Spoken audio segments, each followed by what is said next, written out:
for disclosure.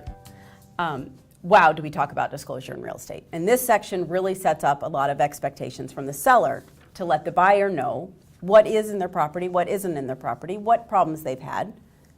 Full disclosure to the buyer. Let them know what they're buying. Absolutely.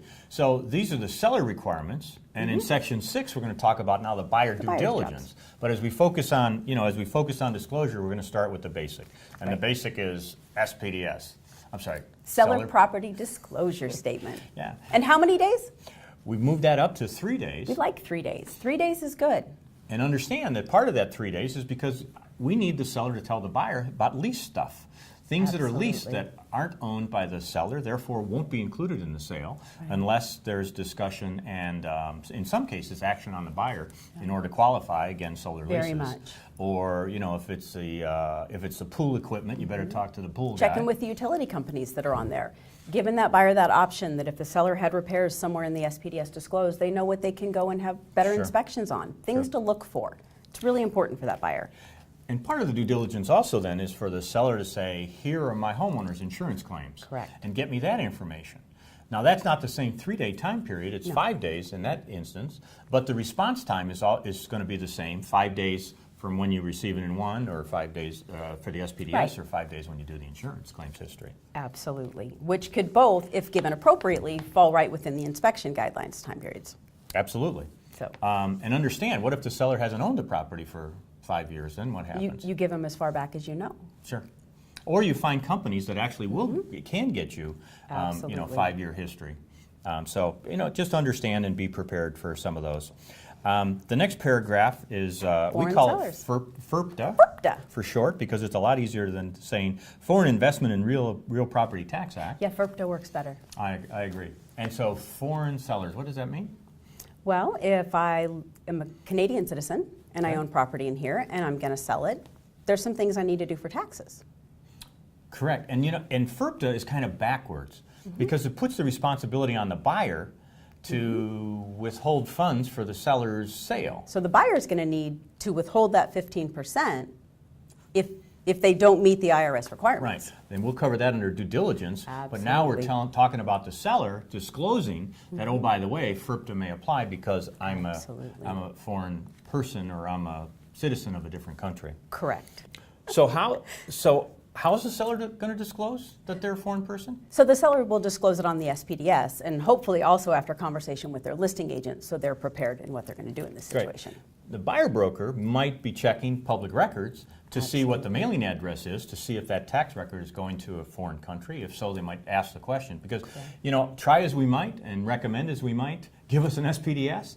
Some transactions don't have an SPDS. Can you believe it? No. I know. Never happens. I heard. The other thing that, is really good here is to start that, we're back to the communication word and the expectation word. Because this does start the conversation for both of them that if it is FIRPTA, that we're going to need to know, is the buyer occupying it? Are they not? Are they going to cooperate or not? And so it's just a good time to start that expectation so we don't have problems later. Sure, okay. Lead-based paint. Next, which is the next thing to disclose, and that's kind of a when was it built trigger. And in the event it was built 78 or before, right? We need to disclose. We need to disclose. We need to know about that lead-based paint. And the seller needs to say, have you ever had it inspected? Have you ever had any issues? Absolutely. And tell me what the deal is. So we get a separate addendum. Correct. And how does it get signed? Wow, that is a great one. The one thing that I do see that I wish I would never see again is for the buyer's agent to submit the lead-based paint addendum with the contract on a form that the seller has not initiated. Right. It is the one document that cannot be signed in counterpart. And the seller needs to initiate it. And needs to fill it out first. Correct. And if you're buying a bank-owned property, it's not unusual that they're actually going to say, I don't have anything. And correct. It's part of the contract as opposed to a separate addendum. Right. But it's that you cannot do it in counterpart, and please don't submit it without the seller filling out their portion. I agree. You've got to have the seller side first. And if it's later than 1978, well, we're going to initial the little second line, and we're going to move on. Now, do we want to initial both? Tell me, when was it built? Was it before or after? So probably not both. Pick one, before or after. Before we need an addendum. Okay. After we don't. There you go. Good with that. Say that again. Before we need an addendum. After we don't. After we don't. There you go. Affidavit of disclosure. Yeah. Big questions there. And isn't it interesting that it's included on the residential purchase contract as if we're selling a house, not just vacant land? Correct. Even though this has been in play for 15 years, Correct. it's amazing how many people think it only applies Just to vacant land. I hear that a lot. Yeah, I know, but it's improved property as well, and improved improvement would property. be a house. A house. That qualifies. Are we outside of the city? Are we outside of a subdivision? There's a lot of questions to go there. Unincorporated area of a county, 5 or fewer parcels other than subdivided being transferred. And it is a document that will need to be notarized. Right. And it's a state law. It's just not It's us not suggesting. just us. It's not like the seller property disclosure that is Exactly. our form helping them with a disclosure that's Sure. required, but this is actually their form and we need to utilize it. Yep. And then the last paragraph has to do with changes. So even though we're going through the SPDS and the insurance claims history and all those things, Right. the question becomes, hey, if during your 45-day escrow, things happen, Right. things break, My air repairs are conditioning made. breaks. I've had an insurance claim that There you needs to go. be updated, and so Right. that paragraph talks Yeah, on. and if you have something that breaks and the seller fixes it, we update our SPDS and we let all parties know. Exactly.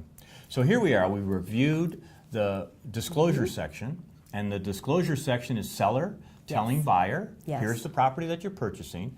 And it's then also saying, oh, buyer, check it out. Buyer, Make check sure it that you out. understand what these disclosures are. So even though the seller performs and gives the documents, the intent of giving the documents is for the buyer to review Absolutely. and ask questions and things like that. And that's what we'll be getting into in the next section.